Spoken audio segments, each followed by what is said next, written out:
আমি রেখা মুখার্জি। আজকে ইগনোর কলকাতার রিজিওনাল অফিস থেকে আপনাদের সবাইকে স্বাগত জানাচ্ছি। আজকে ইতিহাস বিভাগ এবং ইতিহাসের টপিক অনুযায়ী আমি বিএইচআইসি 103 পড়াচ্ছি এবং এর ইউনিট 9 আজকে বিচার্য বিষয়। টপিক হচ্ছে দক্ষিণ ভারত অর্থাৎ দাক্ষিণাত্যের বিভিন্ন রাজবংশগুলি। দাক্ষিণাত্যের বিভিন্ন রাজবংশগুলির মধ্যে ইতিমধ্যে আমরা চোল, চালুক্য, বিদর্ভ, কর্ণাটক, পূর্ব দাক্ষিণাত্য, দক্ষিণের কর্ণাটক, পল্লব, পাণ্ডব, চের ইত্যাদি বিভিন্ন ধরনের রাজ্যের বা রাষ্ট্রের উপস্থিতি লক্ষ্য করা যায় এবং সংখ্যালঘিষ্ঠ রাজাদের মধ্যে প্রতিনিয়ত যুদ্ধ এবং তাদের মধ্যে বিভিন্ন অশান্তিকর পরিস্থিতিও আমরা ইতিমধ্যেই লক্ষ্য করছি ইতিহাসের পাতাতে। এর সাথে সাথে যে বিষয়গুলি এই টপিকের সঙ্গে রিলেটেড বা টপিকের সঙ্গে সম্পর্কযুক্ত সেগুলি হলো এই সময়কার বিভিন্ন ধরনের রাজনৈতিক সংকট, বিভিন্ন রাজাদের মধ্যে বিভিন্ন ধরনের সম্পর্ক, কেরালার উপস্থিতি, কেরালার সংগঠন, রাজনৈতিক সংগঠন, প্রশাসন ব্যবস্থা, স্থানীয় শাসন ব্যবস্থা, বিভিন্ন শাসকবর্গ, সামন্ত অধিপতি এবং অন্যান্য বিভিন্ন বিষয়। এর সঙ্গে সঙ্গে আমাদের যে বিষয়গুলি এক্ষেত্রে করে রাখতে হবে বা জেনে রাখতে হবে সেগুলি হলো আমরা দক্ষিণ ভারত সম্পর্কে জানতে গেলে মূলত বেশ কিছু সাহিত্যের উপর আমাদেরকে নির্ভর করতে হবে। এই সাহিত্যগুলোর মধ্যে সর্বাপেক্ষা উল্লেখযোগ্য হলো সঙ্গম সাহিত্য এবং সঙ্গম সাহিত্যে কিভাবে দাক্ষিণাত্যের বা সেই সময়কার ভারতীয় ইতিহাসের রাষ্ট্র ব্যবস্থা, সমাজ এবং অর্থনৈতিক প্রতিবিম্বিত হয়েছে, চিহ্নিত হয়েছে সেগুলো আমাদের জেনে রাখতে হবে। অর্থাৎ এক্ষেত্রে আমাদের সঙ্গম সাহিত্যকে বাদ দিলে কোনো মতে চলবে না, কারণ সঙ্গম সাহিত্য একটি ঐতিহাসিক সত্য এবং ঐতিহাসিকভাবে প্রসিদ্ধ একটি সাহিত্য যেখান থেকে আমরা বিভিন্ন উপাদানগুলোর আগমন করতে দেখি। খ্রিস্টীয় প্রথম 300 বা 400 বছর ধরে তামিল দেশে অর্থাৎ যেটাকে আমরা তামিলামাক্কম বলতে পারি, হ্যাঁ, তামিলাক্কম যে সাহিত্য সেই সাহিত্যের রচনা হয় এবং যার নাম ছিল কি সঙ্গম সাহিত্য। এই সাহিত্যে তামিল দেশ এবং জগতের নিখুঁত বর্ণনা পাওয়া যায়। চম্পকলক্ষ্মী মন্তব্য করেছেন যে পুরনো প্রস্তর যুগের শেষের দিকে এই সঙ্গম সাহিত্য রচিত হয়।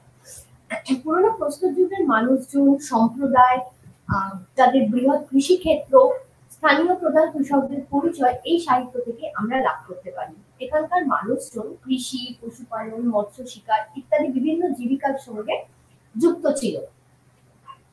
এছাড়া এই সময় মানুষ লোহার ব্যবহার শিখেছিল, এমন পরিবেশ ছিল সমরাস্ত্র যুদ্ধের অনুকূল।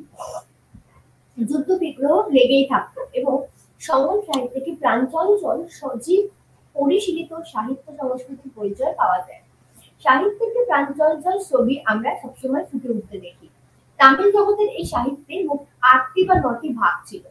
সাহিত্যের বিভিন্ন বিভাগ বা বিভিন্ন সংকলনগুলিতে বিভিন্ন কবিতার উল্লেখ পাওয়া যায়। রচনা আছে যেখানে বিভিন্ন কবির সমাগম দেখি এবং মহিলা কবিতার অবস্থান এখানে চিরতরে সত্য ছিল।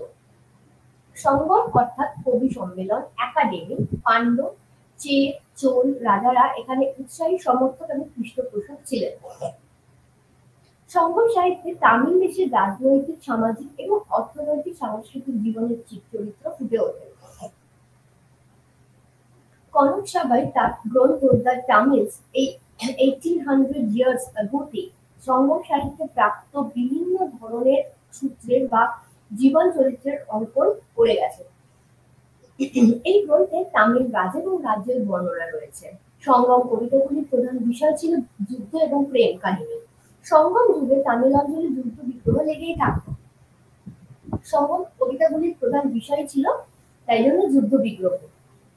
পুরাণ কবিতাগুলি রবি নায়কদের অন্বেষা ছিল যশ ও খ্যাতি। এই যুগে তামিলরা বিশ্বাস করত যে বীর যুদ্ধক্ষেত্রে প্রাণ বিসর্জন দেন তার আত্মস্বর্গবাসী হয় এবং এই যুদ্ধে পরাস্ত হলে একজন রাজা সাধারণত আনুষ্ঠানিকভাবে আত্মহত্যা করতেন। যেসব বীর যুদ্ধক্ষেত্রে বীরত্ব দেখিয়ে নিহত হতেন তাদের নামে স্মৃতিসৌধ তৈরি করা হতো। সঙ্গম যুগে রাজতান্ত্রিক শাসন ব্যবস্থা ছিল। প্রাচীন তামিল রাষ্ট্র ব্যবস্থায় রাজা ছিলেন বংশানুক্রমিক রাষ্ট্রপ্রধান, তবে সম্ভবত নিরঙ্কুশ স্বৈরাচারী শাসক ছিলেন না। তার ক্ষমতা সীমাবদ্ধ ছিল কারণ 5টি কাউন্সিল বা সভার অস্তিত্বের কথা এই সময় জানা যায়। এই সভাগুলি গঠন করতেন পুরোহিত, চিকিৎসক ও জ্যোতিষীরা। এসব সভাগুলি জনগণের অধিকার, সুযোগ সুবিধাগুলি রক্ষা করত। পুরোহিত ধর্মীয় কাজকর্ম চালাতো এবং চিকিৎসক রাজা এবং জনগণের চিকিৎসা করতে আর বিভিন্ন ধরনের কর্মকাণ্ডের সঙ্গে এরা জড়িত থাকতো। মন্ত্রীরা রাষ্ট্রের রাজস্ব সংগ্রহ করত, ব্যয় নির্বাহ করত এবং তারা বিচার ব্যবস্থা তদারকি করত। রাজার হাতে যে সমস্ত ক্ষমতা সমর্পণ করা হয়েছিল এবং 5টি কাউন্সিল গঠনের কথা এই সময় বলা হচ্ছে। পান্ডু, চোল, চেকদের রাজনৈতিক ব্যবস্থা এই ক্ষেত্রে গুরুত্বপূর্ণ। এই কাউন্সিলগুলি ছিল স্বায়ত্তশাসিত এবং প্রত্যেকে স্বতন্ত্র এবং স্বাধীন, কেউ কারোর উপর নির্ভরশীল ছিল না। সঙ্গম যুগের রাজারা ছিলেন জাঁকজমকপ্রিয়, রাজসভাগুলি ছিল সুসজ্জিত। রাজার চারদিকে থাকতো 8জন সহচর।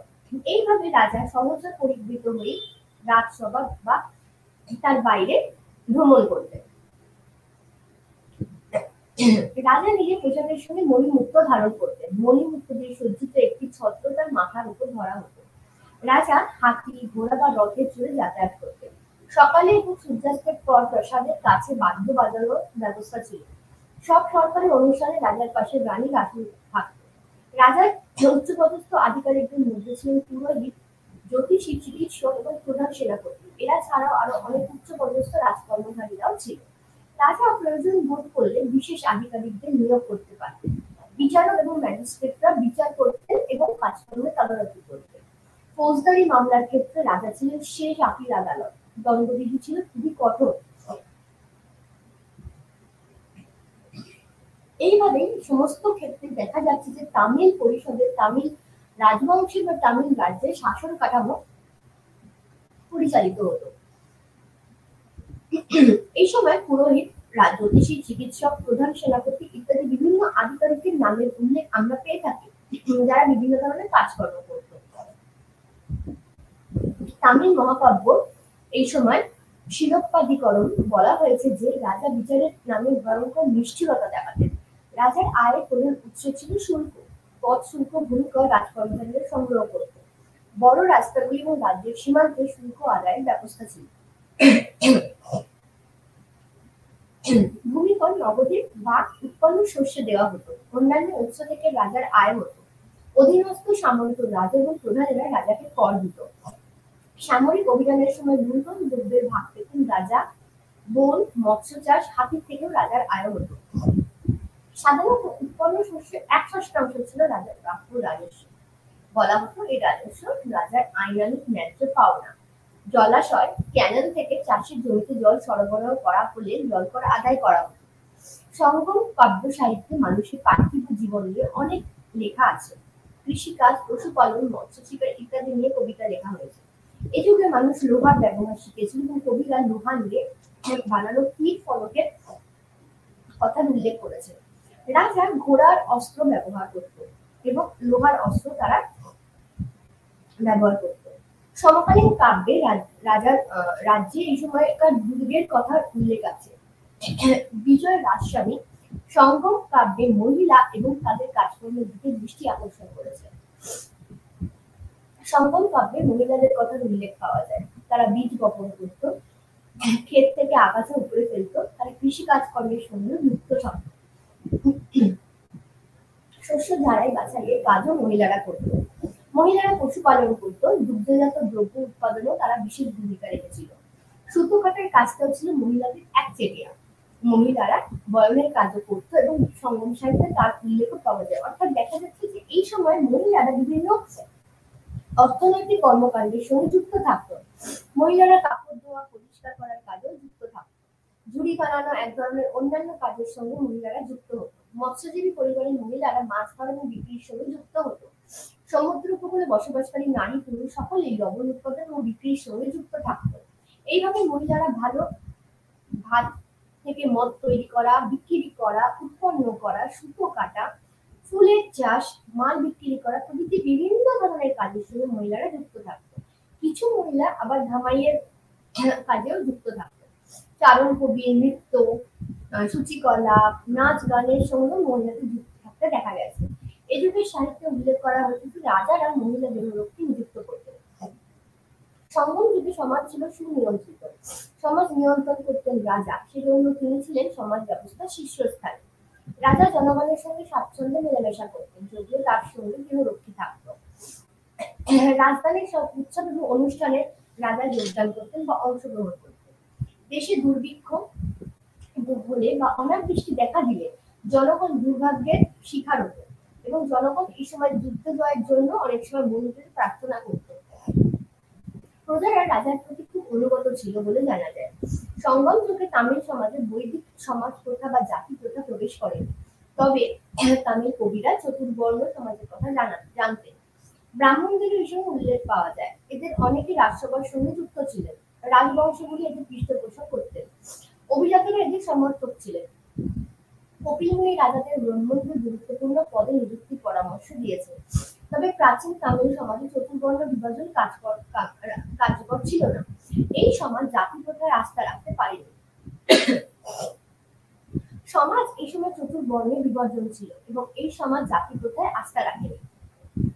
অর্থাৎ সাম্প্রদায়িক ভিত্তিক বা সম্প্রদায় কেন্দ্রিক সমাজ ব্যবস্থা গড়ে উঠলেও সঙ্গম সাহিত্য অনুযায়ী আমরা যে সমাজের কথা এই সময় জানতে পারছি তামিলনাড়ুতে, সেই সমাজ মূলত একটি স্ট্র্যাটেজি অর্থাৎ বিভিন্ন সমান্তরাল কাঠামো মেনটেন করে চলে আসতো। বংশধররা পেশাদারি বংশানুক্রমিকতার সঙ্গে যুক্ত ছিল এবং এই কুটির ব্যবস্থার সঙ্গে যুক্ত ছিল।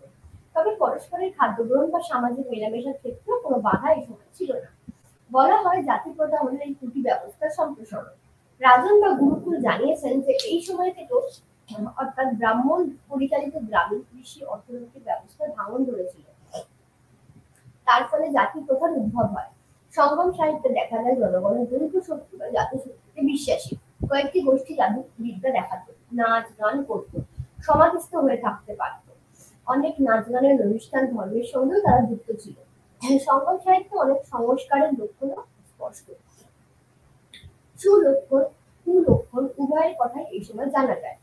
একথা অনুমান করা হয় যে এই সময় কুসংস্কার ধর্ম সংস্কারের অঙ্গ হয়ে দাঁড়িয়েছিল। অর্থাৎ সঙ্গম সাহিত্যে আমরা তামিলনাড়ুর সমাজের একটি ব্যাপক চিত্র তুলে ধরতে পারি, যেখানে আমরা সমাজ কাঠামোর সঙ্গে সঙ্গে সমাজে যে সমস্ত নিয়ম কানুন ফলো করা হতো, যে সমস্ত নিয়ম কানুন অনুসরণ করা হতো, সেগুলোর উল্লেখ আমরা পেয়ে যাচ্ছি। জনগণ এই সময় সুব্রহ্মণ্য পুজো করত। তামিল কবিরা তার কৃতিত্বের প্রশংসা করেছেন এবং বলেছেন যে লোককাহিনীতে বহু কৃতিত্বের তারা অধিকারী। শিব তার বিভিন্ন মূর্তিতে পুজো পেতেন। অর্ধনারীশ্বর হলো তার আরেক রূপ। হিন্দু দেবতাদের মধ্যে ব্রহ্মা, বিষ্ণু এবং কৃষ্ণের পূজা হতো। এই যুগে ব্যয়বহুল যজ্ঞ ও অন্যান্য ধর্মীয় অনুষ্ঠান চলত। তামিল সমাজের উপর বৈদিক সভ্যতার ব্যাপক প্রভাব পড়েছিল। এই সবই হলো তার ফল। সঙ্গম যুগের কবিরারা কর্মফল তত্ত্বের কথা জানতেন, অর্থাৎ কর্মফল, ভোগবাদ ইত্যাদি সমস্ত কিছুতেই এরা বিশ্বাসী ছিল। সতী প্রথার প্রচলন ছিল এবং বীর যুদ্ধক্ষেত্রে মারা যেতেন তাদের স্মৃতিতে বীরকুল নির্মাণ করা হতো। দক্ষিণ ভারতের বৌদ্ধ জৈন ধর্মের চলন ছিল। তামিল দেশে আর্যীকরণের আগে এই দুই ধর্মমত জনগণের গভীরভাবে প্রভাবিত হয়েছিল। এই সময় দুটি মহাকাব্য লেখা হয়। একটি উল্লেখ আমি আগেই করেছিলাম, যেটার নাম হচ্ছে শিলপ্পাদিকরণ। এই শিলপ্পাদিকরণ এবং মণি মেঘলাই এই দুটো গুরুত্বপূর্ণ মহাকাব্য থেকে সেই যুগের ধর্মমত, সেই যুগের সমাজ চরিত্র আমরা ফুটে উঠতে দেখি। বৈদিক ধর্মমত আধিপত্য স্থাপন করেছিল এবং তামিল সমাজ এই নতুন ধর্মমতকে আয়ত্ত করেছিল। অবশ্যই বৈদিক ধর্মমতের সঙ্গে স্থানীয় ধর্মমতগুলোর সমন্বয় ঘটেছিল। এ বিষয়ে কোনো সন্দেহ নেই যে সঙ্গম যুগে তামিল দেশে অর্থনৈতিক সমৃদ্ধি ছিল। কাবেরী পত্তনম ও অন্যান্য বন্দরগুলিতে বিভিন্ন ধরনের সমৃদ্ধি জনিত বাণিজ্য বন্দর গড়ে ওঠে। রোমান ও গ্রিক উৎপাদনে এরা সমর্থন পাওয়া যায়। তামিল দেশে রোমান স্বর্ণমুদ্রা ভান্ডার আবিষ্কৃত হয়। সঙ্গম কবিরা রাজ এবং উচ্চ বর্গের মানুষের সমাধান এবং সমর্থন লাভ করেছিল। চারুশিল্প যেমন নৃত্য এবং সঙ্গীত খুব জনপ্রিয় হচ্ছিল, ঠিক সেরকম ভাবেই দেখা যাচ্ছে যে এই সময় এই শিল্পকলার উন্নতিও ব্যাপকভাবে ঘটতে থাকে। দেবতাকে প্রশংসা করে বহু ভক্তিমূলক গানও এই সময় রচনা করা হয়। সঙ্গম যুগে যে মহাকাব্য দুটি উল্লেখ আমি করলাম, সেগুলো লেখেন হচ্ছে ইলান কোবাতিকাল। এই মহাকাব্যের নায়ক হলেন কোবালানি। তার পিতা ছিলেন একজন ধনী বণিক। নায়িকা কন্যাকি। এরা বন্য শহরের প্রহরে বসবাস করত। নানা ঘটনার মধ্যে দিয়ে নায়ক নায়িকা স্বর্গে মিলিত হন। ওই মুকুল হলো কোবালানের মর্মন্তুদ মৃত্যুর কারণ। এই মুকুল আবার সত্যের প্রতীক, এই জন্য মহাকাব্যের নামকরণ এরূপ। মণি মেঘলাই অর্থাৎ স্বর্ণ মেঘলা নামক মহাকাব্যটি লেখেন মাদুরাইয়ের শস্য বণিক সাত্তানার। তিনি ধনী ব্যবসায়ী ছিলেন। এই মহাকাব্যের নায়িকা মণি মেঘলাই রাজার পুত্র উদয় কুমারের প্রণয় প্রত্যাখ্যান করেন এবং শেষ অবধি বৌদ্ধ ভিক্ষুণী হয়ে যায়। সাহিত্য সমালোচকদের মতে মহাকাব্য হিসেবে মণিমেখলা শিলাপতি কর্মের থেকে অনেকটা নিকৃষ্ট। শিলাপতি কর্মে জৈন ধর্মের প্রতি আকর্ষণের লক্ষ্য করা যায়। মণিমেখলাই মহাকাব্যে বৌদ্ধ ধর্মের জয়গান করা হয়েছে।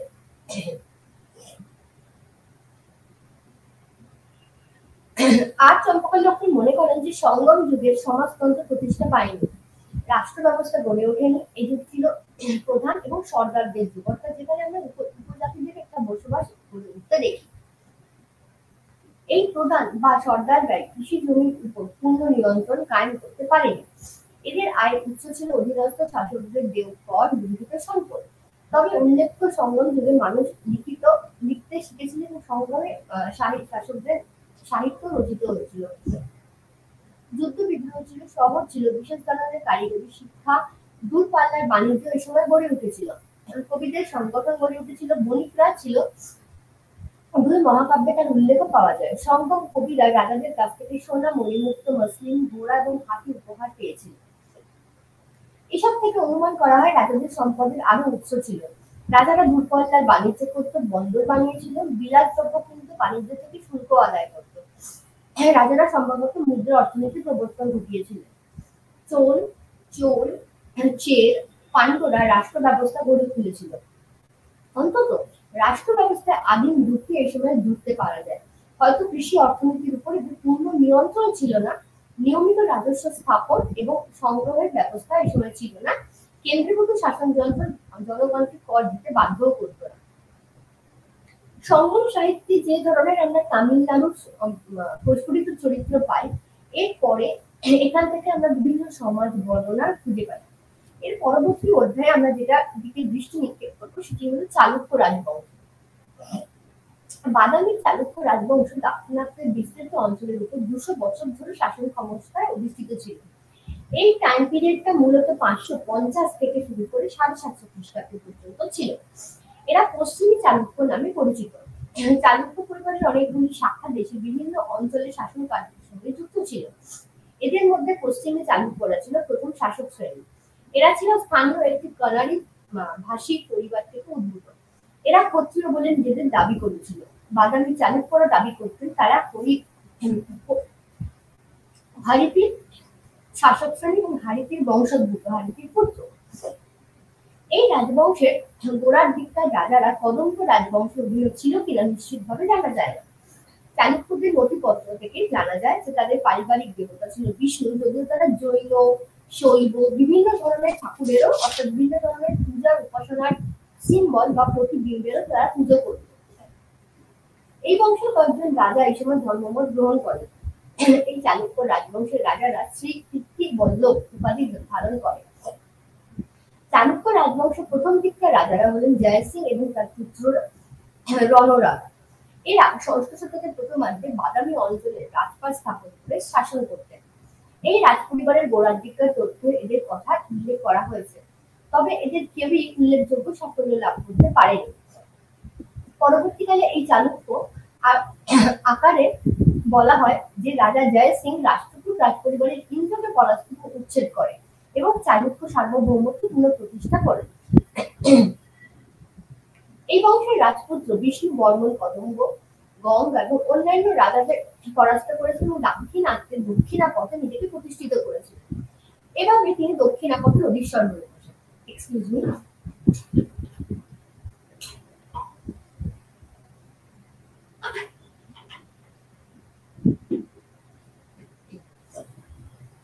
এইভাবে তিনি দক্ষিণাপথের অধীশ্বর হয়ে বসেন। এই রাজবংশের প্রথম স্বাধীন রাজা হলেন রণনাগের পুত্র প্রথম পুলকেশী, যার সময়সীমা আমরা বলতে পারি 535 থেকে 566 খ্রিস্টাব্দ পর্যন্ত। এই পরিবারে তিনি প্রথম মহারাজা এবং বলা যায় তিনি হলেন চালুক্য রাজবংশের প্রকৃত প্রতিষ্ঠাতা অর্থাৎ প্রথম পুলকেশী। প্রথম পুলকেশী ছিলেন একজন বিদ্বান। বাদামী দুর্গের ভিত্তি স্থাপন তিনিই করেন এবং এই অঞ্চল শাসনও তিনিই প্রতিষ্ঠা করে দিয়েছেন। কর্ণাটকের বিজাপুর ছিল তার রাজ্যের মধ্যে। প্রথম পুলকেশীর মৃত্যুর পর তার পুত্র প্রথম কীর্তি বর্মন চালুক্যদের রাজা হন। তিনি তিনি রাজধানী বাদামীকে মন্দির এবং অট্টালিকা দিয়ে সুসজ্জিত করেন।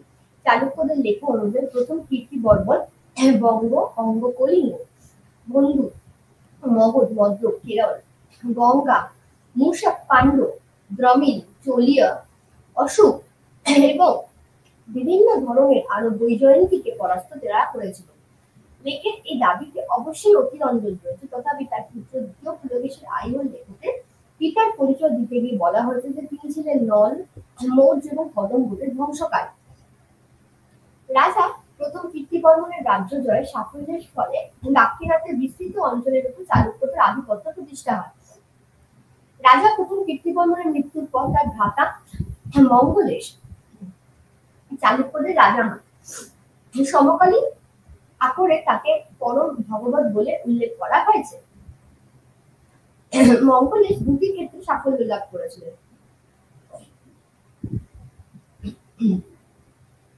কলচুরিদের তিনি পরাস্ত করেছিলেন এবং রেপটি দ্বীপ তিনি জয় করেছিলেন। তিনি সম্ভবত একজন চালুক্য করদ রাজা স্বামী রাজকে হত্যা করেন এবং নানা কারণে তিনি তার শত্রু দ্বিতীয় পুলকেশীর পক্ষে যোগ দেন। মঙ্গলেশের সঙ্গে তার ভ্রাতুষ্পুত্র দ্বিতীয় পুলকেশীর ক্ষমতা দ্বন্দ্ব শুরু হয়। চালুক্য রাজ্যে গৃহযুদ্ধ হয় এবং এই গৃহযুদ্ধে দ্বিতীয় পুলকেশী জয় লাভ করে। মঙ্গলেশ নিহত হন। মহারাজা দ্বিতীয় পুলকেশী তার পারিবারিক উপাধি ছাড়াও পরম ভগবত উপাধি গ্রহণ করেন। তিনি বিষ্ণুর উপাসক ছিলেন। যেসব অঞ্চল এবং প্রধানরা চালুক্যদের বশ্যতা স্বীকার করেছিল, ওই গৃহযুদ্ধের সুযোগে নিয়ে তারা সব স্বাধীন হয়ে যায়। সারা দেশে বিভ্রান্তি এবং নৈরাজ্যের সূচনা হয়। আইহোল লেখতে বলা হয়েছে যে শত্রুদের জন্য সমগ্র দেশ অন্ধকারে নিমজ্জিত হয়। দুজন প্রতিবেশী রাজা অপপালিক এবং গোবিন্দ চালুক্য রাজা আক্রমণ করেছিল। নতুন রাজা দ্বিতীয় পুলকেশীকে দুটি কাজ একই সঙ্গে করতে হয়। তিনি শত্রুদের আক্রমণ থেকে নিজেদের রাজ্যকে রক্ষা করেন এবং তার অধীনস্থ যেসব রাজা বিদ্রোহ করেছিল তাদের দমন করে বশ্যতা আদায় করে নেয়। এই তরুণ রাজা এসব কাজ সাফল্যের সঙ্গে সম্পন্ন করেন। শত্রুদের বিরুদ্ধে তিনি ভেদনীতি অনুসরণ করেন এবং গোবিন্দ তিনকে পক্ষে টেনে আনেন এবং অপপালিককে পরাস্ত করে বিতাড়িত করেন। রাজ্যের মধ্যে নিজের অবস্থানে সুদৃঢ় করে রাজা দ্বিতীয় পুলকেশী প্রতিবেশী রাজ্যগুলির বিরুদ্ধে আগ্রাসী নীতি গ্রহণ করতে তৎপর হয়। জৈন কবি রবি কীর্তি বিখ্যাত আইহোল লেখ অর্থাৎ আইহোল লেখ 643 খ্রিস্টাব্দে রচিত হয়েছিল এবং এই 634 আইহোল লেখতে আমরা রাজ্য জয়ের বিভিন্ন বর্ণনা পাই।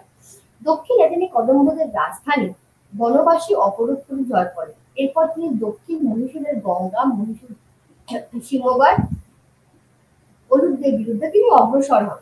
এদের বশ্যতা স্বীকার করতেও তিনি বাধ্য হন। গঙ্গা রাজা তার এক কন্যার সঙ্গে চালুক্য রাজার বিবাহ প্রদান করেন। উত্তরে লতা এবং মানব এবং গুর্জরদের তিনি দমন করেন। এরপরে দেখা যাচ্ছে যে তিনি গুজরাট অঞ্চলে তার নিজের প্রাদেশিক গভর্নর নিযুক্ত হন। আইহোল লেখকে কনৌজরাজ সকলোত্তর পতনাথ হর্ষবর্ধনের সঙ্গে দ্বিতীয় পুলকেশীর সংঘর্ষের কথা আছে। এই সময় চালুক্যরা বিন্ধ্য এবং নর্মদা অঞ্চলে নিজেদের সম্প্রসারণ ঘটিয়েছিলেন।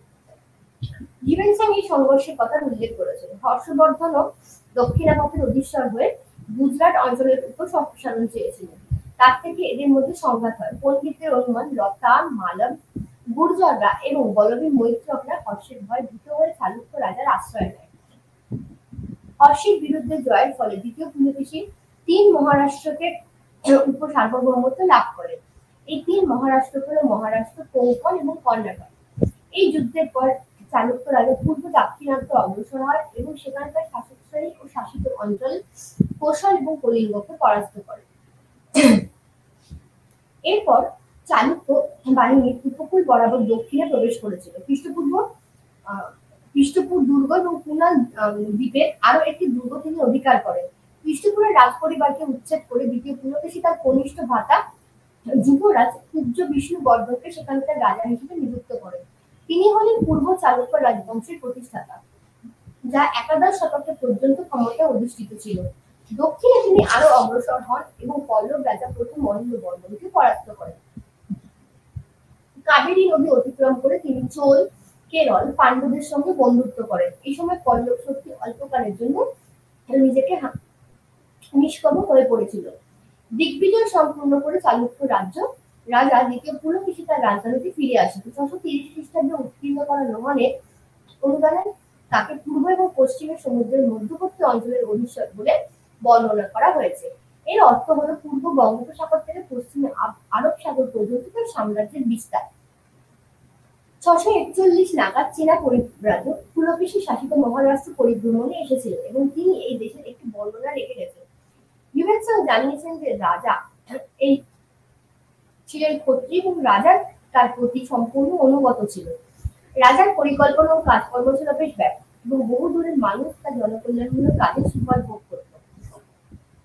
এই দেশটির আয়তন ছিল 5000 বা 436 মাইল।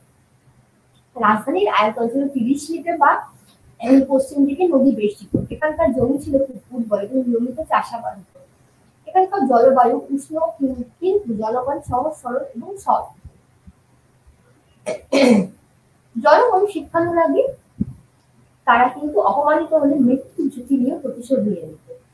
শত্রু পালিয়ে যাবার চেষ্টা করলে তারা পশ্চাৎ করে, শত্রু আত্মসমর্পণ করলে তাকে হত্যা করে না। এই চীনা পর্যটক যুদ্ধের বর্ণনা দিয়েছেন এবং সেই সময়কার প্রচলিত প্রথার কথাটা তিনি উল্লেখ করেছেন। বাদামী চালুক্য রাজপরিবারের শ্রেষ্ঠ রাজাই ছিলেন তৃতীয় পুলকেশী। প্রাচীন ভারতের শ্রেষ্ঠ রাজাদের মধ্যে তিনি ছিলেন সর্বপ্রধান। তার খ্যাতি এবং প্রভাব দেশের বাইরেও ছড়িয়ে পড়েছিল। মুসলমান ঐতিহাসিক তাবারি লিখেছেন যে পারস্যের রাজার কাছে তিনি দূত পাঠিয়েছিলেন, তবে পল্লবদের বিরুদ্ধে পুলকেশীর সাফল্য দীর্ঘস্থায়ী হয়নি। 642-এ তিনি পল্লব রাজা প্রথম নরসিংহ বর্মণের হাতে পরাজিত হন এবং নিহত হন। পল্লব রাজা বাদামীর বিরুদ্ধে একটি সামরিক অভিযান পরিচালনা করেন এবং চালুক্য রাজধানী অধিকার করেন। সিংহলী ইতিবৃত্ত মহাবংশে বলা হয়েছে যে এই দেশের রাজপুত্ররা মহাবর্মণ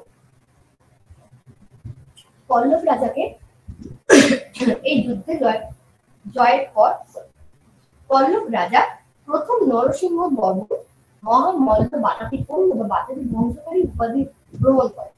দ্বিতীয় পুলকেশী মৃত্যুর পরে পল্লব রাজ্যের উত্তরাধিকার দ্বন্দ্ব শুরু হয়। পুলকেশীর পুত্ররা এই দ্বন্দ্বে যোগ দিয়ে করেছিলেন এবং পল্লবরা রাজধানী বাদামীর সহ আশেপাশে কিছু অঞ্চল তাদের অধিকারে চলে আসে। এই সময় প্রাদেশিক গভর্নররা কর দিতেন না বা বস্ত্রতার স্বীকার করতেন না।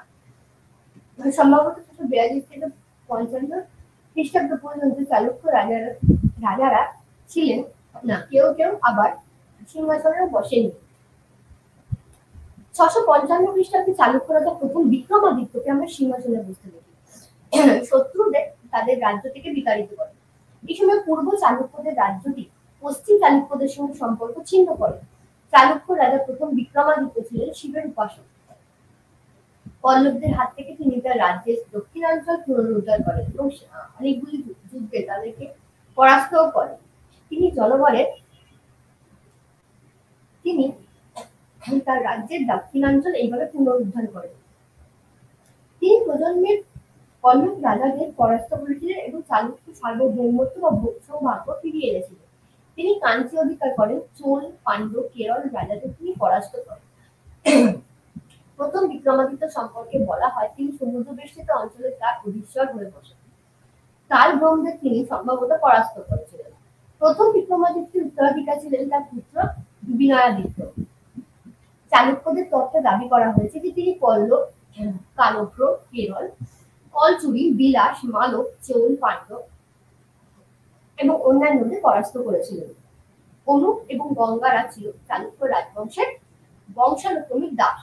কাবেরী উপত্যকা থেকে তিনি কর আদায় করেন এবং শ্রীলঙ্কা এবং পারস্যের রাজপুত্ররা তার রাজসভায় এসেছিলেন। উত্তর ভারতের রাজাদের বিরুদ্ধে তিনি সাফল্য লাভ করেন। তারপর চালুক্য রাজা হন বিজয়াদিত্য, যিনি 696 থেকে প্রায় 733 খ্রিস্টাব্দ পর্যন্ত রাজত্ব করেছিলেন। তার রাজত্বকালে শান্তিতে কাটিয়ে পল্লবদের সঙ্গে বিরোধ ছিল চোখে পড়ার। বিজয়াদিত্য একটি বিশাল শিব মন্দির নির্মাণ করেন যার নাম ছিল বিজয়েশ্বরের সঙ্গমেশ্বর। জৈন ধর্ম সম্পর্কে বলতে গেলে তিনি বলেছিলেন যে এই ধর্ম ছিল উদার। জৈন শিক্ষকদের তিনি নিষ্কর গ্রাম দান করেন। বিজয়াদিত্যের উত্তরাধিকারীরা ছিলেন তার পুত্র দ্বিতীয় বিক্রমাদিত্য। তার রানী পত্তদলকে বিরূপাক্ষ নামে একটি বিশাল শিব মন্দির এবং নির্মাতা তিনি দান করেছিলেন। পল্লব রাজবংশের সঙ্গে শত্রুতা চালাচ্ছিলেন তিনি পল্লব রাজাদের উপর নির্মাণ করেন। তার রাজবংশের সঙ্গে প্রবেশ করলেও তিনি পল্লব রাজাদের সঙ্গে আকস্মিক আক্রমণ চালিয়ে যান এবং কাঞ্চিতে শত্রুতা চালিয়ে যান এবং কাঞ্চিতে প্রবেশ করেন। দ্বিতীয় বিক্রমাদিত্য এবং এইভাবে তাদেরকে ধ্বংস করতে পারেন। এই জয়ের পর চালুক্য রাজা একে একে পাণ্ডু, কিরণ, কালভ্রগ ও অন্যান্যদের পরাস্ত করেন। এই সময় রাষ্ট্রকূট প্রধানরা চালুক্যের অধীনস্থ শাসক ছিল। আরব আক্রমণের সময় ঘটলে তার গভর্নর তা প্রতিহত করত। রাষ্ট্রকূট লতা অঞ্চলের রাজনৈতিক শক্তিরূপে আবির্ভূত হয়। দ্বিতীয় বিক্রমাদিত্যের পুত্র দ্বিতীয় কীর্তিবর্মন তারপর চালুক্য রাজাদের রাজা হন এবং নিয়মিত যিনি 757 খ্রিস্টাব্দ পর্যন্ত রাজত্ব করেন। তিনি একটি শিব মন্দিরের জন্য একটি অনুমোদন বা অনুদান দেন। এই দ্বিতীয় কীর্তিবর্মন রাজত্বকালে চালুক্য শক্তির পতন ঘটতে থাকে। রাষ্ট্রকূটরা চালুক্য শক্তির উত্তরাধিকারী হয়ে বসে। রাষ্ট্রকূট বংশের প্রধান শাসক দক্ষিণ পূর্বের চালুক্যদের, যিনি দান্ডি দুর্গ, এবং এই দান্ডি দুর্গ রাজনৈতিক ভাবেও ছিল খুব গুরুত্বপূর্ণ এবং রাষ্ট্রকূট রাজা এই সময় স্থাপিত হয়। তিনি সম্ভবত পল্লবদেরও পরাস্ত করেন। দ্বিতীয় কীর্তিবর্মন দান্ডি দুর্গ মৃত্যুর পর চালুক্য শক্তি পুনঃপ্রতিষ্ঠা করেন, কিন্তু রাষ্ট্রকূট রাজা প্রথম কৃষ্ণ তার প্রধান প্রয়াস এখানে ব্যর্থ হয়। প্রথম বিক্রমাদিত্যের অধীনে চালুক্য শক্তি উত্তরে গুজরাট থেকে দক্ষিণে নেলোর অঞ্চলে বা জেলা পর্যন্ত বিস্তৃত হয়। পল্লবদের সঙ্গে দীর্ঘস্থায়ী দ্বন্দ্ব শুধু চালুক্যদের শক্তি সম্পদের হ্রাস ঘটায়নি, সাম্রাজ্যের উত্তরাঞ্চলের প্রদেশগুলির উপর নিয়ন্ত্রণ শিথিল করে দিয়েছিল। তাদের প্রাদেশিক শাসকরা স্বাধীনভাবে চলতে থাকে। এগুলির হলো চালুক্য শক্তির অবক্ষয় প্রধান কারণ। তাদের উত্তরণের একজন গভর্নর তাদের চূড়ান্ত পতন ঘটিয়েছিল। এইভাবে চালুক্য, চোল, পাণ্ড্য এই তিনটে বংশ দক্ষিণ ভারতের একটি শক্তিশালী বংশ রূপে আত্মপ্রকাশ ঘটে এবং এদের মধ্যে নিরন্তর যুদ্ধ বিগ্রহ লেগে থাকতো এবং সামাজিক কাঠামো অনুসরণ করে এদের সমাজ ব্যবস্থা গড়ে উঠেছিল। চালুক্য রাজবংশের শ্রেষ্ঠ রাজাই ছিলেন হচ্ছে দ্বিতীয় পুলকেশী। দ্বিতীয় পুলকেশী হলেন পশ্চিমে চালুক্য বংশের শ্রেষ্ঠ রাজা। তিনি প্রাচীন ভারতের অন্যতম শ্রেষ্ঠ রাজাও ছিলেন বটে।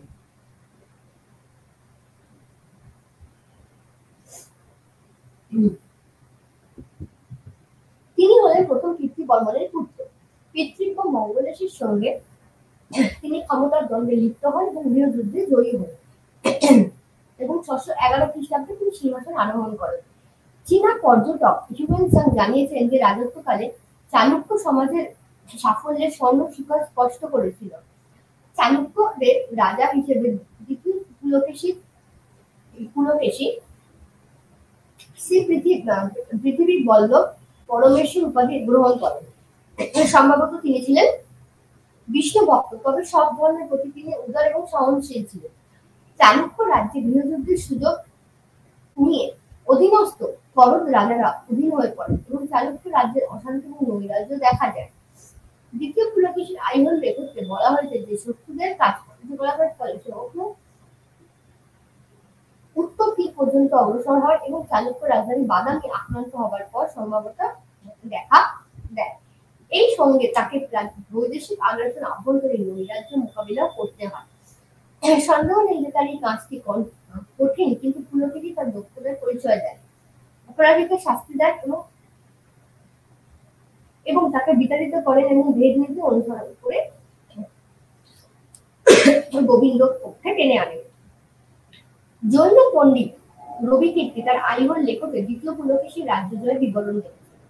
এই লেখ্য অনুযায়ী তিনি বনবাসী কর্ণকে পরাস্ত করেন এবং তাদের রাজ্যকেও তিনি অন্তর্ভুক্ত করে নেন। তারপর তিনি মহীশূর, গঙ্গা এবং অনুপদের আক্রমণ করেন। সম্ভবত এই সংঘর্ষের পর তিনি গঙ্গা বংশের রাজকন্যাকে বিবাহ করেন এবং তিনি কোঙ্কণের মৌর্যদের আক্রমণ করে রাজধানী পুরী অধিকার করে নেন। উত্তরে লতা, মালর এবং গুজরাটদের তিনি পরাস্ত করেন।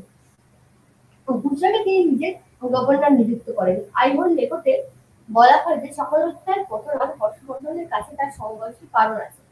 দ্বিতীয় পুলকেশীর উত্তরে ভারত এবং নর্মদা পর্যন্ত অগ্রসর হন। বীরেন সিং এর বিবরণের এই সংঘাতের উল্লেখ পাওয়া যায়। উত্তরাপথ দক্ষিণে পথনাথ গুজরাটের উপর কর্তৃত্ব নিয়ে সংঘাতে লিপ্ত হন। পশ্চিমের কতগুলি প্রশাসক দ্বিতীয় পুলকেশীর পক্ষে যোগদান করেন এবং কারণ তারা হর্ষবর্ধনের আগ্রাসনকে ভয় পেয়েছিল। 612 খ্রিস্টাব্দ নাগাদ নর্মদার তীরে দুই পক্ষের মধ্যে যুদ্ধ হয় এবং হর্ষবর্ধনকে পরাস্ত করে দ্বিতীয় পুলকেশী পরমেশ্বর অধিগ্রহণ করে।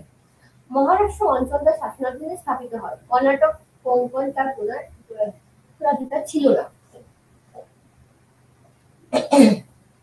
হর্ষবর্ধনকে পরাজয় এবং পুলকেশী পূর্ব দাক্ষিণাত্যে অগ্রসরের কৌশল কলিঙ্গকে পরাজয় করে। উপকূল বরাবর তার সৈন্যবাহিনী রাজধানী স্থাপন করেন, যারা ভাতা ক্ষুদ্র বিষ্ণু বর্মনকে তার গভর্নর নিযুক্ত করেন। এই বিষ্ণু বর্মনের বংশধররা বেঙ্গি চালুক্য নামে পরিচয় হয়। চালুক্যরা অন্ধ্রপ্রদেশের উপর পূর্ণ নিয়ন্ত্রণ স্থাপন করে। দ্বিতীয় পুলকেশী দক্ষিণে আরো অনেক অগ্রসর হয় এবং পল্লবদের একটি রাজধানী আক্রমণ করে। কেন তিনি পল্লব রাজা বা পল্লব রাজ্য আক্রমণ করতে গিয়েছিলেন সঠিকভাবে জানা যায় না। এই ঘটনা থেকে চালুক্য পল্লব সংঘাতে একটি দৃষ্টান্ত বা একটি নিদর্শন আমরা 200 বছর ধরে যেটি চলেছিল তার সন্ধান পাই। এই সময়কার পল্লবদের লেখাগুলিতে দীর্ঘস্থায়ী দ্বন্দ্বের কথা বলা হয়েছে। পল্লব রাজা প্রথম মহেন্দ্র বর্মন এই চালুক্য আগ্রাসন প্রতিহত করেন এবং তার তবে উত্তরের প্রদেশগুলিও হারিয়েছিলেন। পূর্ববর্তী বিজয় দ্বারা প্রভাবিত হয়ে চালুক্য রাজা এই সময় সমগ্র দক্ষিণ ভারত জয় করে এবং চালুক্য সাম্রাজ্য গঠনের পরিকল্পনা করেন। প্রথম নরসিংহ বর্মনের রাজত্বকালে দ্বিতীয় পুলকেশী দ্বিতীয়বার পল্লবদের বিরুদ্ধে সামরিক অভিযান পরিচালনা করেন। অভিযানের পথে তিনি রণদের পরাস্ত করেন এবং এরা ছিল পল্লবদের করদ রাজ্য। এরপর তিনি পল্লবদের রাজ্যের অভ্যন্তরে প্রবেশ করেন। এই সংঘর্ষের পর দ্বিতীয় পুলকেশী কাবেরী পেরিয়ে চোল, পাণ্ডব, কেরলের সঙ্গে বন্ধুত্ব করেন। সম্ভবত পল্লবদের বিরুদ্ধে তিনি এই রাষ্ট্রজোট গঠন করেছিলেন। দ্বিতীয় পুলকেশী রাজত্বকালে 641 খ্রিস্টাব্দে চীনা পরিব্রাজক সাং চালুক্যদের রাজ্য পরিভ্রমণ করেন। তিনি চালুক্য সাম্রাজ্যের সম্পর্কে অনেক তথ্য রেখেছেন। তিনি লিখেছেন যে চালুক্য সাম্রাজ্যের আয়তন ছিল প্রায় 436 কিলোমিটার এবং রাজধানী ছিল প্রায় 5 মাইল।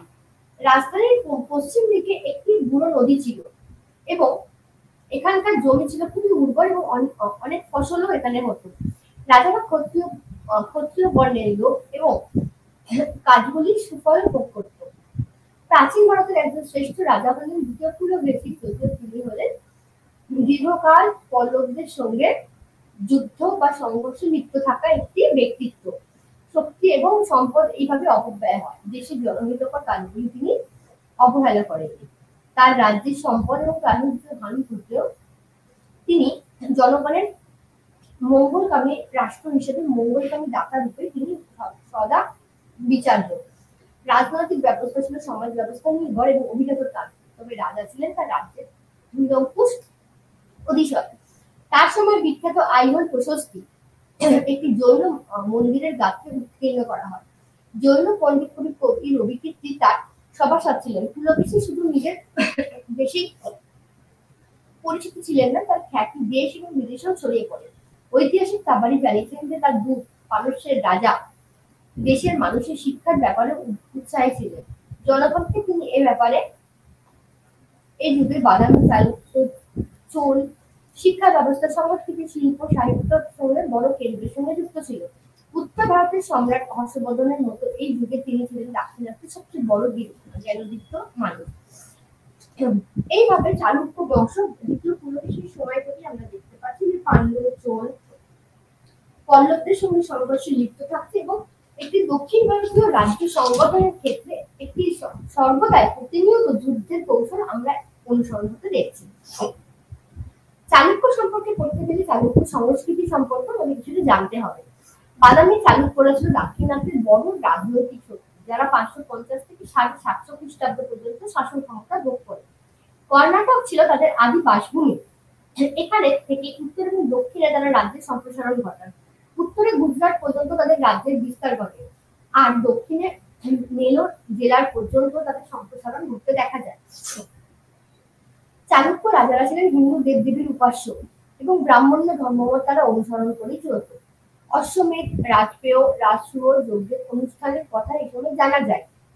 যদিও চালুক্য রাজারা ব্রাহ্মণ্য ধর্মমতের অনুরাগী ছিলেন, তারা অন্য ধর্মমত সম্পর্কে সহিষ্ণু এবং উদার ছিলেন। জৈন এবং বৌদ্ধরা তাদের আনুকূল্য লাভ করেছিল। বিখ্যাত জৈন পণ্ডিত রবিকীর্তির দ্বিতীয় পুলকেশীর আই বলে একটি রচনা করেন।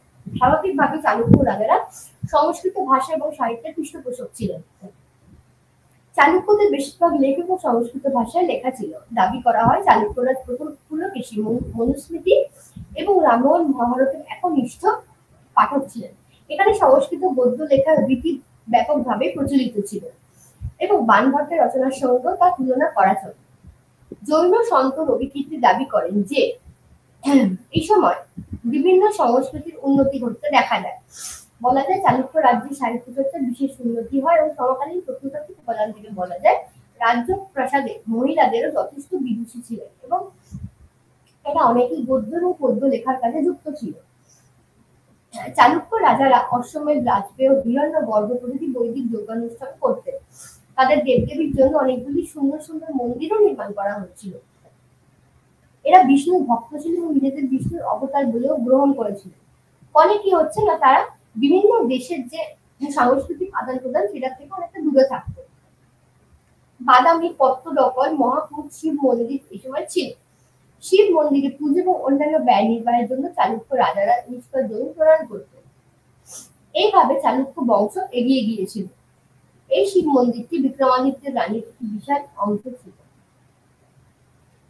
চালুক্যদের লেখক ও বিবেচনের বিবরণ থেকে জানা যায় চালুক্য রাজারা বৌদ্ধ জৈন ধর্ম মতকে স্বাগত জানালেও দ্বিতীয় পুলকেশীর সভায় জৈন পণ্ডিত রবিকীর্তি আইহোলের একটি বিশাল জৈন মন্দির নির্মাণের কথা বলেছেন। আইহোল এবং বাদামিতে জৈন মধ্যযুগের জন্য নির্মিত কতগুলি গুহা পাওয়া যায়। চীনা পর্যটক পুলকেশী রাজা ভ্রমণের একটা 100 বৌদ্ধ সংঘ নির্মাণ করেছিলেন বলেও জানা যায়। চীনা পর্যটক পুলকেশীর রাজ্য পরিভ্রমণকালে বৌদ্ধ সংঘ এবং বৌদ্ধ মতাদর্শকে তিনি সমর্থন জানান এবং বৌদ্ধ বিহার, শিক্ষা এবং সংস্কৃতির ধারক এবং বাহক ছিল। স্থাপত্য এবং ভাস্কর্য চিত্রকলার ভারত ইতিহাসে চালুক্য যুগের বিশাল একটা বিশিষ্ট স্থান গ্রহণ করে আছে। চালুক্য রাজার একটি বিশেষ শিল্পটির ইতিহাসে জানা যায় যে তারা চালুক্য শক্তিশালী। চালুক্য আমলে পাথর দিয়ে অট্টালিকা নির্মাণের রীতি গৃহীত হয়। এই শিল্পকলার অপূর্ব বিকাশ করতে এইভাবে লক্ষ্য করা যায়। ষষ্ঠ ও সপ্তম শতকে চালুক্য রাজ্যের ভাস্কর্য শিল্পেরও বিশেষ উন্নতি ঘটে। এইভাবে বাদামি চালুক্য রাজারা অবশ্য চিত্রকলারও সমাধান করতেন এবং অনুরাগ ছিলেন। এদের শাসনকালে বাদামি অজন্তার গুহা চিত্রগুলো নির্মিত হয়। পঞ্চম ষষ্ঠ শতকে এগুলি নির্মাণ করা হয়। এসব চিত্রকলা নির্মিত হবে পাথর গুহা বা পাথর গুঁড়ো তৈরি করে বা মর্টার ব্যবহার করে সেগুলো তৈরি করা হতো।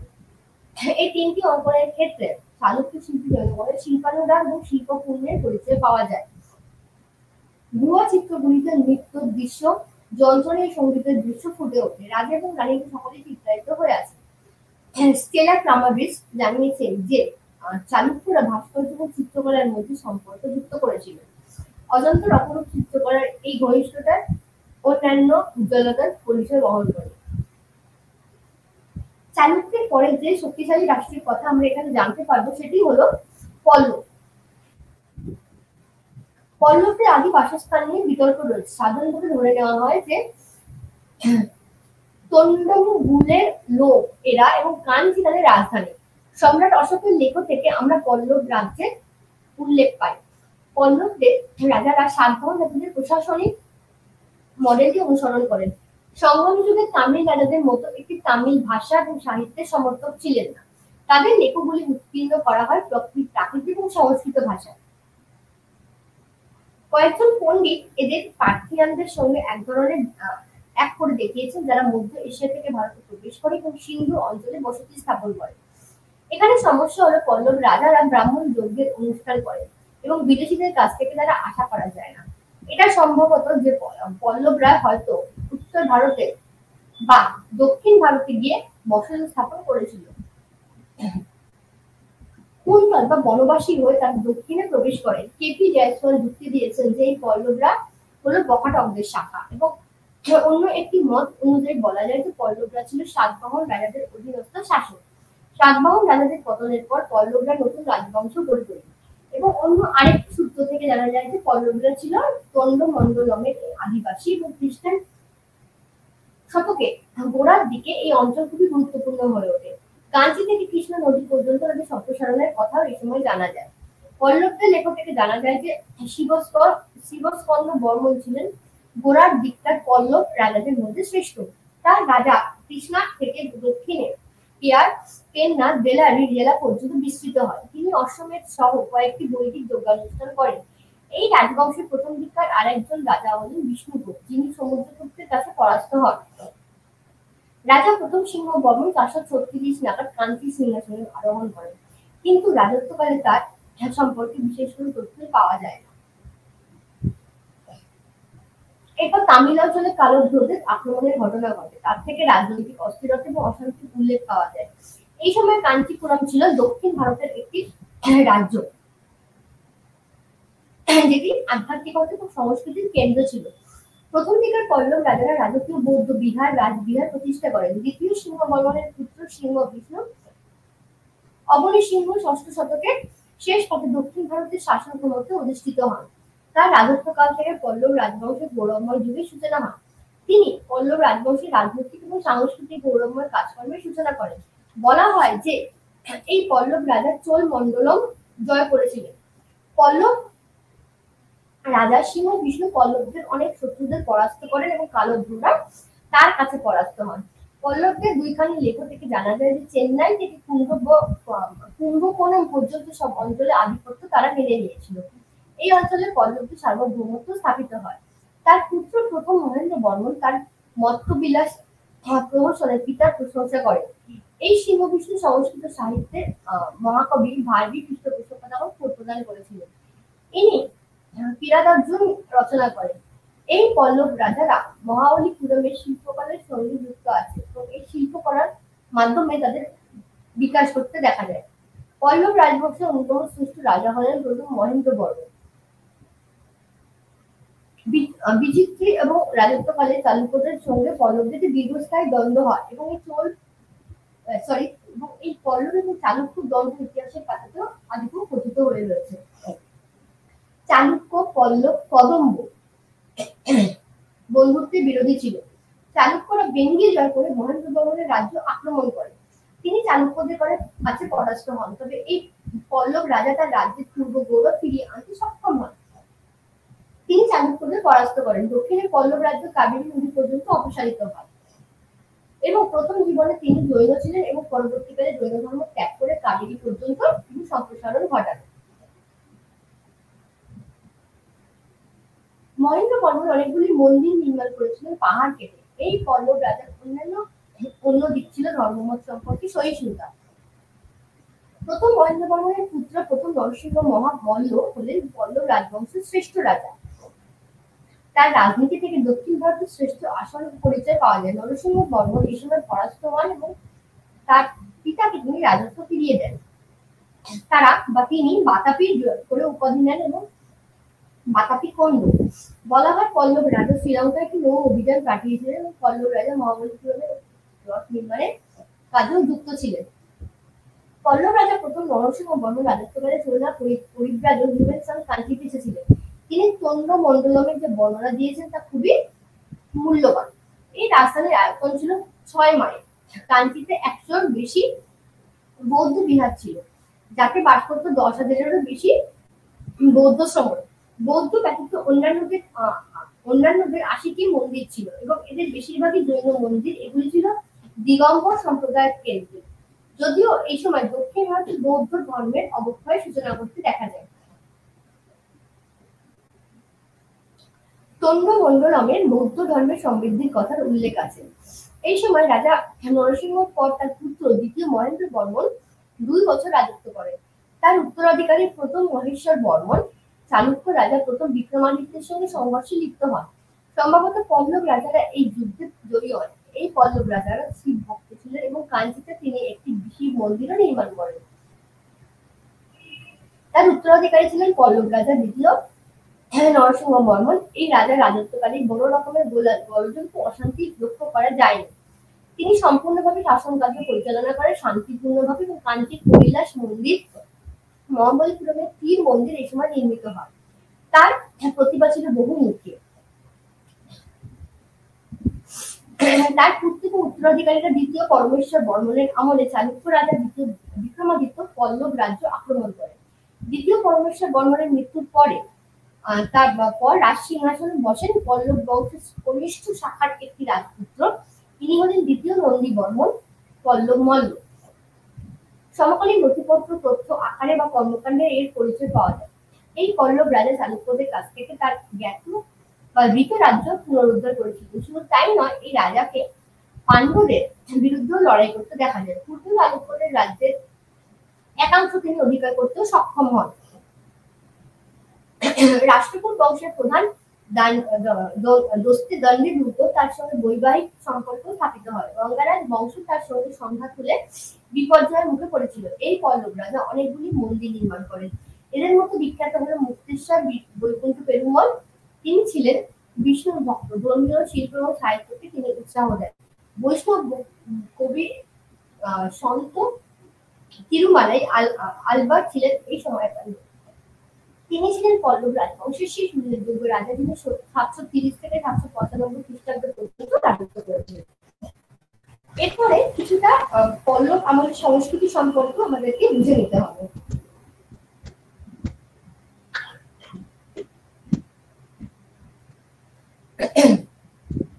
পল্লব সংস্কৃতি সম্পর্কে বলতে গেলে দক্ষিণ ভারতের ইতিহাসে পল্লবদের রাজত্বকাল, যেটা 300 থেকে 900 খ্রিস্টাব্দ পর্যন্ত চলেছিল। এরা উত্তর ভারতের গুপ্ত রাজাদের সমসাময়িক, তবে গুপ্তদের চেয়ে অধিককাল রাজত্ব করে বা ক্ষমতায় আসীন থাকে। এই রাজবংশ চালুক্য, পাণ্ডব, কালভ্য এদের সঙ্গে লড়াই করেছিল। অর্থাৎ এই চালুক্য এবং পল্লব এই দুটো রাজবংশ ছিল দাক্ষিণাত্যের শ্রেষ্ঠ রাজবংশ, যারা বিভিন্ন সময় পাণ্ডব, চোল এদের সঙ্গে, কালভ্য এদের সঙ্গে সংঘর্ষে লিপ্ত হয়। এই রাজবংশ এইভাবে তাদের ক্ষমতা অক্ষুণ্ণ রাখে এবং দীর্ঘকাল ধরে তারা গৌরবের শিখরেও পৌঁছে যায়। দক্ষিণ পূর্ব এশিয়ার দেশগুলির মধ্যে পল্লবরা বাণিজ্য বা সাংস্কৃতিক সম্পর্ক বজায় রেখেছিল এবং এরা নৌ সাম্রাজ্য প্রতিষ্ঠা করেছিল। ধর্ম, শিল্প, সাহিত্য, দর্শন, সংস্কৃতির ক্ষেত্রে এরা ছিল উল্লেখযোগ্য। শাসনকালে ধর্ম এবং দর্শন চর্চা উৎসাহিত হয়। আচারানুষ্ঠানের কথা দক্ষিণ ভারতে প্রবেশ করতে থাকে এবং আর্য সংস্কৃতি প্রবেশের শেষ পর্ব ছিল এই সময়।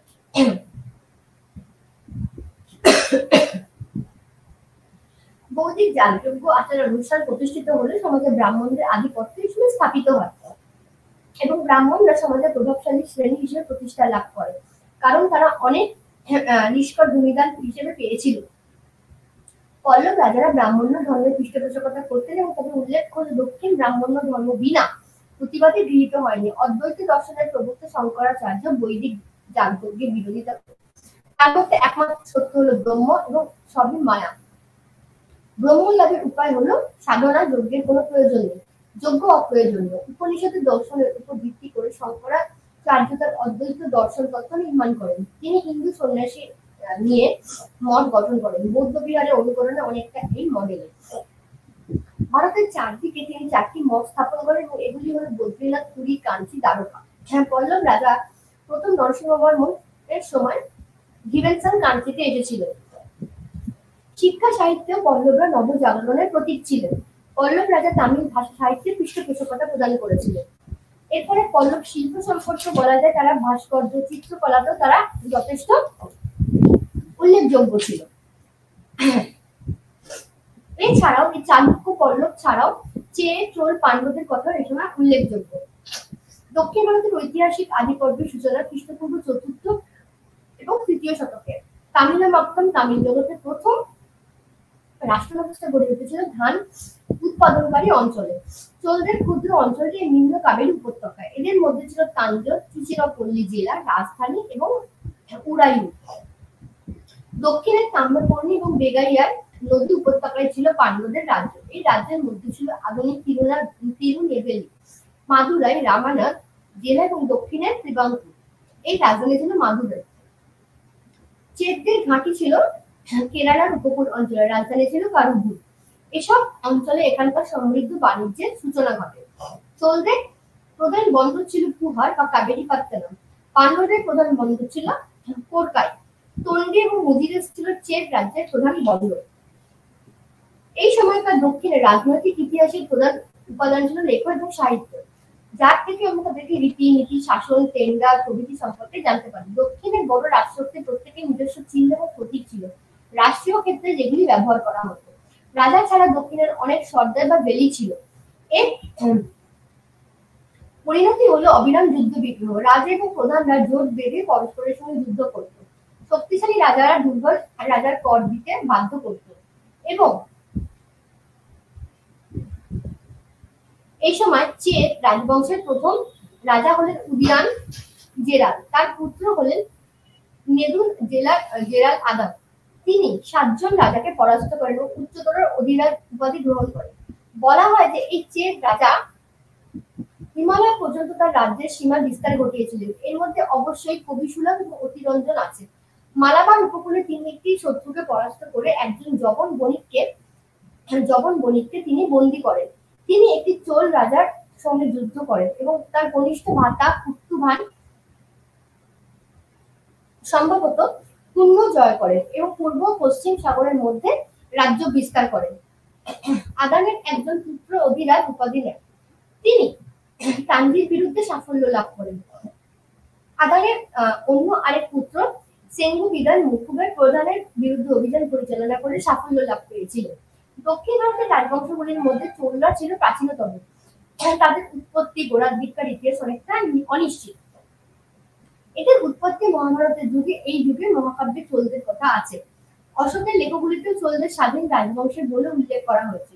শ্রীলঙ্কার ইতিবৃত্ত মহাবংশ চোল রাজাদের সম্পর্কের অনেক তথ্য পাওয়া যায়।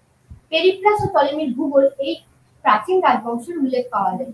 খ্রিস্টপূর্ব 4র্থ এবং 3য় শতকে চোল রাজবংশের উৎপত্তি হয় বলে জানা যায়।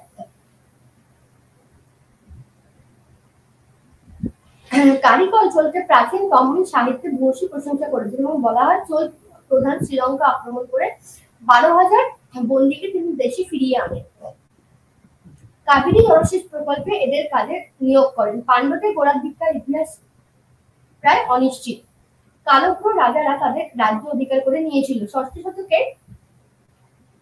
কদুঙ্গন তাদের রাজ্যকে কালব্রদের হাত থেকে উদ্ধার করেন। তার উত্তরাধিকারী সম্ভবত এই কাজ সম্পূর্ণ করেন। হিউয়েন-সাং এর পাণ্ডদেশের একটি বর্ণনা রেখে যান।